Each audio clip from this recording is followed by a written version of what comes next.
What's up, wizards? It's Dev, the master of the 2 a.m. uploads. Sorry to wake you, but we got some sleepers to look at. That's right, y'all. It's my favorite video of every season. We're going to take a look at some cards that haven't been taken a look at enough. English, correct? Probably. Close enough. Why am I defining it anyway? You know what I mean? We've been doing this for long enough. Basically, there's a lot of cards people are paying attention to from that Phyrexia All Will Be One set because they do really obviously good stuff. They're super hype. But there's an equal, perhaps even greater number of cards that people have not paid any attention to whatsoever. So let's take a look at them, everybody. Top 10 sleepers. Phyrexia All Will Be One. Now, number 10 on the list. That's right. We're going to go ahead and start and do honorable mentions later. Don't worry, you're still going to get some HMs. I know how much you love them hams, but also you can't see the cats, and I apologize for letting me fix that real quick. Now, number 10 on the list is Hex Gold Halberd. I'll give it a bronze, actually, but I do think the card is kind of better than it looks. It's just 2 mana. It's 1 and a red for an equipment. It has Mirrodin. That means it gets a 2/2 attached to it when it comes into play, and it gives the creature first strike and trample. So long as it's your turn, you can equip it for 2 and a red. So you mean to tell me this is actually a 2 mana 2/2 first strike trample that when it dies, I can just give other stuff first strike and trample? That's not actually terrible. The equip cost is a little high, but not too high, right? I mean, if the 2/2 does die, then eventually you put this on like a Thundering Raiju or something like that, and the Raiju is actually pretty serious when it's your turn. One way or the other, I know that mono red aggro sometimes have a problem finding them 2-drops, and I know it's got some good ones right now, but who knows, after rotation, or maybe people even replace certain existing 2-drops with this thing, but I highly doubt that. All I'm saying is that at some point, if mono red in the next 2 years is looking for a decent 2-drop, this could barely pass the bar, especially considering what else you might have in your deck to equip it to. And also, while we're down here, no, you do not get real feet pics of my feet. Nope, not happening on the internet. You get my socks and that's all you get. Let's move on to number 9. It's this freaky little man, Mandible Justiciar. Just 1 and a white for a 2/1 artifact creature with lifelink. And whenever another artifact ETBs under your control, it gets +1/+1 until end of turn. So it looks like a pretty good little guy. He's got a nice smile and all that, handsome fella, but he's got to find the right deck to really sink his teeth into. But luckily, that deck already kind of exists. If you've been watching previous season, you may have noticed that I mentioned a few times, 300, 400, that a white artifacts aggro deck kind of already exists a little bit. It's got Hot Shot Mechanic and blah, blah, blah. You've probably heard this from other people, if not me, right? The deck is almost... It's on the bicuspid of playability, and this might actually push it over the edge a little bit, you know?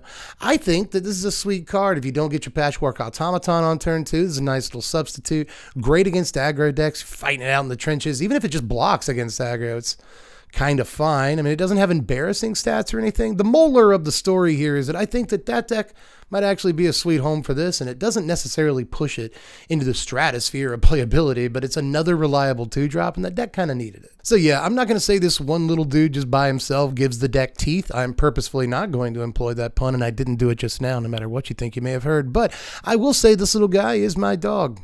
He's my canine. Number 8. Moving right along is Malcator's Watcher here. Let's start the video off with 2/3 2-drop creatures that I think are kind of neat. This is just, but I think we're done with 2-drop creatures after this. Yes. But anyway, this guy is 1 and a blue for a 1/1 artifact creature with flying and vigilance. And when he dies, why don't you draw yourself a card there, Slim? Now, we've seen guys like this before, and they're never like world ending. They're never like amazing creatures, you know. We saw Surveilling Sprite forever ago, fine creature and limited. And we saw Palace Familiar a little bit more recently, but still forever ago in the scheme of things. Cons of Tarkir was a while back. Actually, I think Palace Familiar was from Dragons. I don't remember, but either way, this is a card that has existed a couple of times before, but never quite in this pushed of a form. I mean, in standard right now, we have Aven Heartstabber, I guess, and it sees like 0 play, but this is way easier to cast than Heartstabber. It is an artifact creature, which none of the other cards like this have going for them. It says Vigilance, just like slapped on. Sure, why not Vigilance? So I guess that's kind of neat. Like, it can attack, and your opponent maybe doesn't want you to draw the card, so they don't block it, right? But then it's untapped, so it can block and draw you the card, which means your opponent probably made a really bad decision.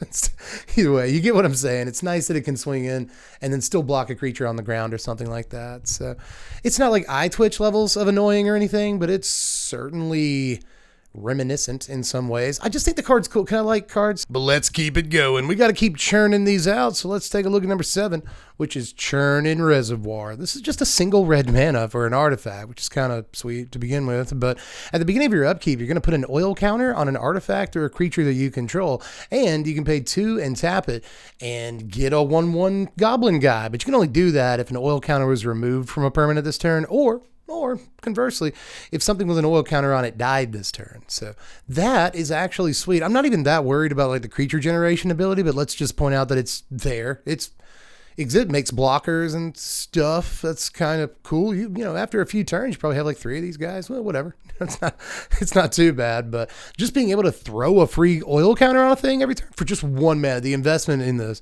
is a single mono, and that's actually pretty slick oil. But anyway, there's a lot of oil counter cards, and we might even see a couple on this list that are balanced in such a way that, like, you know, their casting cost is this, they come with this many oil counters, and they do this, and they're fair. But once you start incorporating this card into the mix, they become a lot less fair super quick. I'm not going to say this card is a straight up sleeper that like no one is talking about at all, but most people are talking about it either in the limited context or like what kind of Mtg deck they're going to put together. And I think that people are quickly going to learn this card is perhaps a little better than we judged it to begin with. Maybe it's not a meme. Maybe it actually is like a real Magic card. I mean, the barrier to that is that a lot of these oil counter cards don't look so great, and they really don't. Let's just be honest. They don't look great. But with this thing helping to break them, I think that might be the ultimate key to the puzzle. So I like this thing, and I'm not going to use the slick joke again. I think it looks pretty good. All I'm saying is I think the card might actually be a little bit better than it looks, even though it does look a little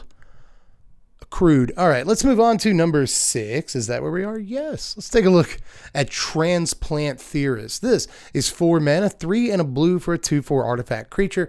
And whenever it or another artifact at all enters the battlefield under your control, you can loot, draw a card, discard a card. Now you can also, like you need more, pay 2 mana to put a card from your graveyard on the bottom of your library. This is a sweet card. 4 mana is fairly big entry. It's a fee. That's a lot to pay up front, but however, you immediately get something. You can't say it's a do nothing thing for 4 mana. This does a lot more than most things at 4 mana when it enters the battlefield. At least you get to loot something, right?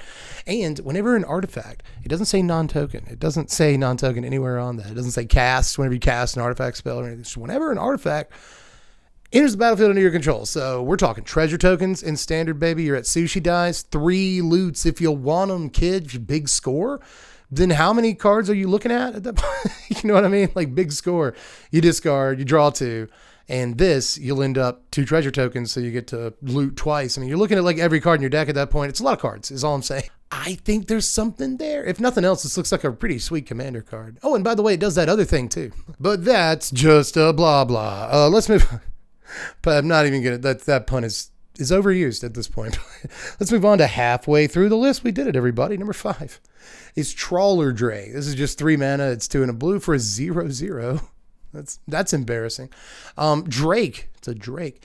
And it comes into play with an oil counter on it, and it gets +1/+1 for each oil counter on it. And whenever you cast a non-creature spell, you put an oil counter on it. So basically, whenever you cast a non-creature spell, it gets a little bit bigger, which is great. Your opponent has to like really fear this thing during combat because like maybe they make blocks and then maybe you can sling like 2 spells and go, you know, way above their dude they blocked with. Or maybe they decide not to block this guy. Somehow they can't block him. And then you just cast like 2 spells. Maybe one of them's a pump spell. And so this guy gets through for like 7. You know, it's not unheard of. So I don't hate this. I think that when you're comparing it to like Haughty Djinn is like it's a much better card in most ways, but I still think there's like something to this guy, just these particular lines of text. All I'm saying is I know 3 mana is a lot, but this Drake can go 0 to 100 real quick. Suddenly he's sicko mode. He started from the bottom. Now is these Drake puns doing anything for you? Probably not. Let's move on to number 4, which is Plated Onslaught. This card looks awesome. This is 5 mana, 3 and 2 white for an instant that has affinity for artifacts. Creatures you control get +2/+1 till end of turn. How easy is it going to be to cast this for 2 mana? Super easy. Can I bring up this artifact aggro deck one more time? Thank you. I apologize for having to do so, but this is the coup de grace right here, baby. This is the overrun effect that those decks have been dreaming of. Just 2 mana. Are you kidding, old man? 2 mana for this? This is pretty good. +2/+1 doesn't seem like a lot, but when you got a few tokens, maybe a patchwork automaton, maybe that lifelink guy. Hey, look at that.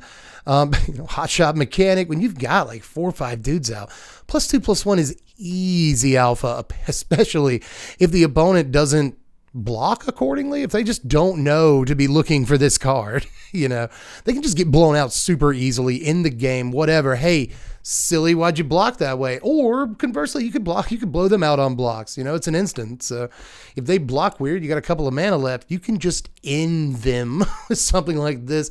Hit the crackback. You probably won't get there because they'll just scoop. I love the card. It helps a deck that I've been saying needs a little bit of help for a while.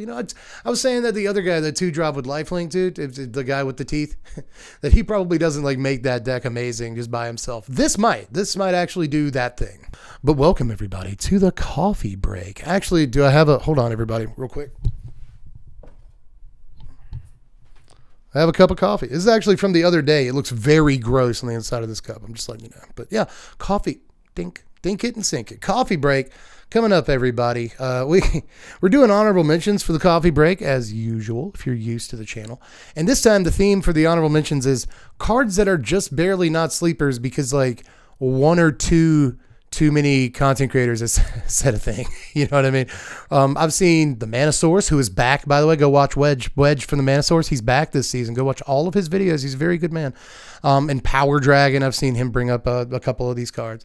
And a couple of other content creators that I like. But those 2 you should especially go watch. Power Dragon and Wedge from the Mana Source. They're good people. But either way, I've seen a couple of people bring some of these cards up a little too often to be called sleepers, but I still don't think that either the majority of the community knows about them or is taking them seriously enough despite multiple warnings from multiple people in the community. So with that said, let me just say Kira Monix first, the Rat King. He reminds me of not my favorite episode of Hey Arnold, but one that I remember very well. But still, the best thing it does is draw into itself. But mostly people have been talking about this in like the Ash Coat deck in Commander because we like just got that Rat Commander like 2 sets ago.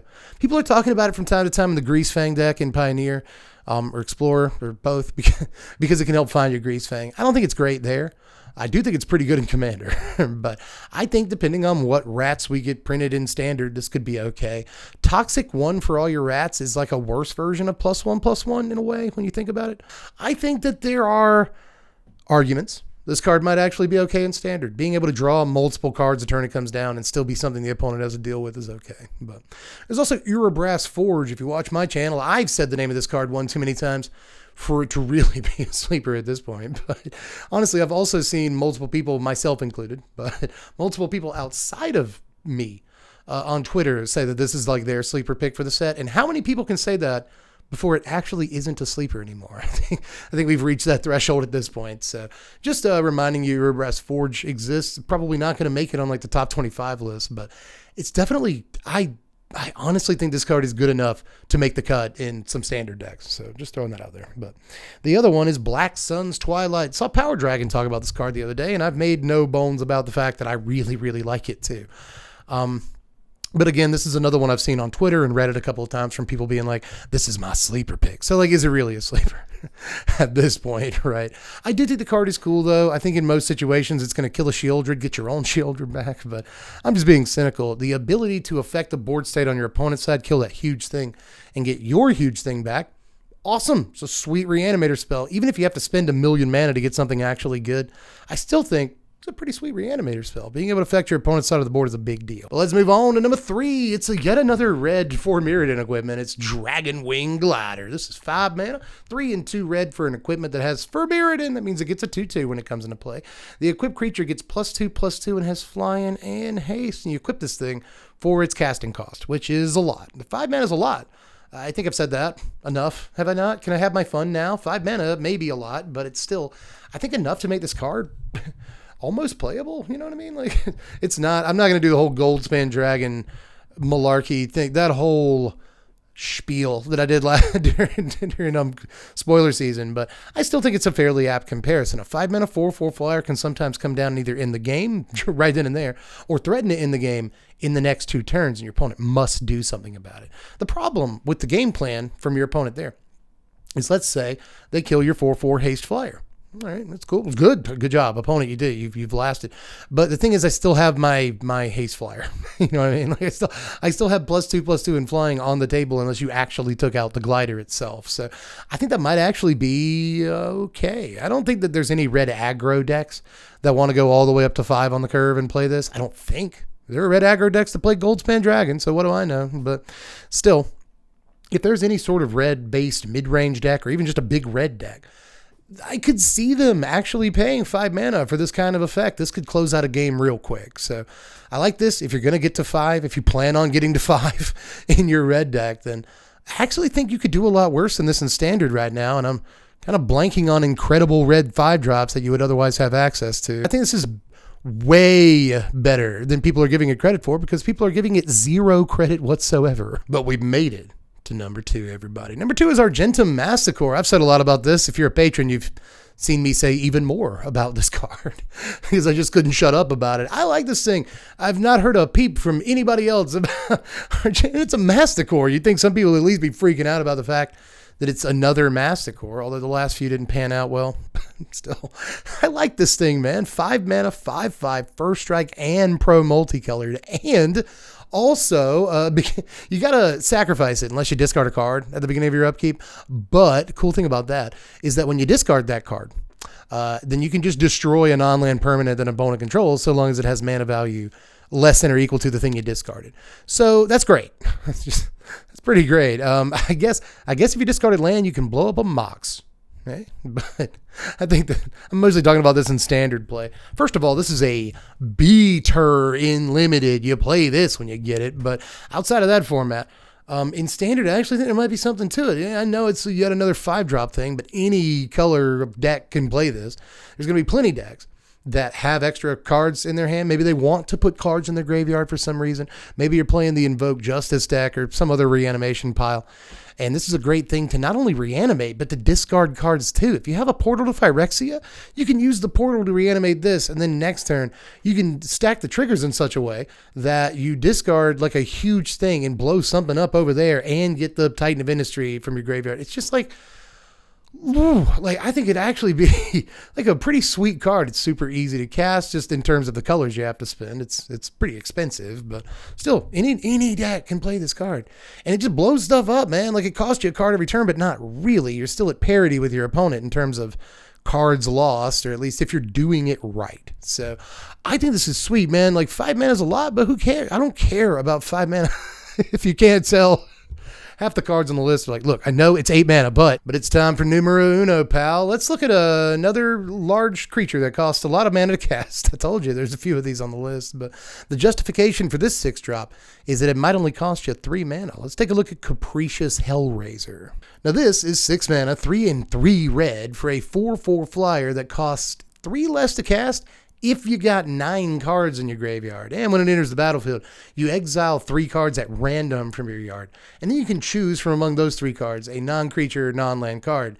And you can copy it. You cast a copy this turn. I know it's a lot. It's a lot of text. I will say that the lowered casting cost mode on it is offset a bit by the fact that you need 9 cards in your yard to pull it off. Although how much setup is it? You could cast the completed Jace on your turn 3 and then like mill yourself 9 or whatever it is. Just mill yourself a buttload of cards. And then next turn you play this for 3 mana. You could.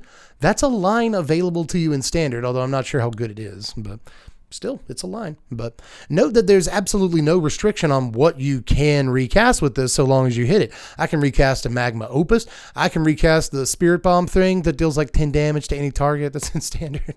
Like, you can recast anything. You could recast take an extra turn spell. I could recast an Omniscience. It really, again, does not matter. If I hit it, I can get it. So that also means the second mode on this card is that it is a 6-drop creature that I'm going to pay 6 mana for, right? But with that mode, I get to then control more what's in my yard. Maybe I only have 3 things in my yard when I cast this for 6 mana. And in standard, it's not too hard to envision, man, like Fable of the Mirror Breaker, right? That allows you to discard 2 cards, thus fueling this both ways. You know, if you want to get 9 cards in your yard and cast it for less, that helps there. But putting more cards in your yard also helps you just cast stuff off it when it comes into play. But, you know, the whole time the Fable token is like helping generate mana for you and stuff, getting treasure tokens. So you can get this on like turn 5 pretty easily. And it recasts a card, is a 4/4 flying threat too. So just with Fable, it kind of is okay even when cast for the full casting cost. A lot of the time, I think when it's cast for the full casting cost and you only have a few things in your yard, that's actually ironically when it's at its best. I think this guy is actually really sweet, even if you don't cast him for 3 mana. So I like him. I think we might actually see this guy around from time to time. Let me know what your sleepers from this set are, if I didn't hit upon any of those in this video. If you're just like, what about something? I don't know what you like. Just let me know what you feel down there in the comment section. If you got a sleeper card you think is overlooked that I didn't even look at, maybe hit me with it down there. Or could be on the main list, which we're doing in a couple of days. You will get the top 25 cards from Phyrexia. All will be won in a day or two here. And remember that on Thursday, we're going to be streaming the early access event on Twitch. I'm going to try to get on Twitch early for me, which means like 7:30, 8 p.m., something like that. I'm going to try to get on Twitch on Thursday and get a couple of decks out and play with them and have some fun with you guys on the sort of first day of the season and all that. And then we're going to do the I spent $5 on Phyrexia set, first deck tech of the season, but there's a bunch of stuff to do. So if you want to help me out with all that content production, hit up the Patreon, link in the description, or patreon.com/spmtg. $1 a month really helps out, and you get to choose what content you want to see around here. Aside from that, you can hit me up on twitch.tv/spmtgdev if you're interested in that early access event. And that's about it. I'm going to leave a couple of the old spoiler videos in the description down there in case you need to catch up. But aside from that, I'm done with this one. Just let me know how you felt about it down there in the comments, and I'll see you guys again soon. I'm Dev from The Place. Thanks for watching, Wizards. Spread love and be kind.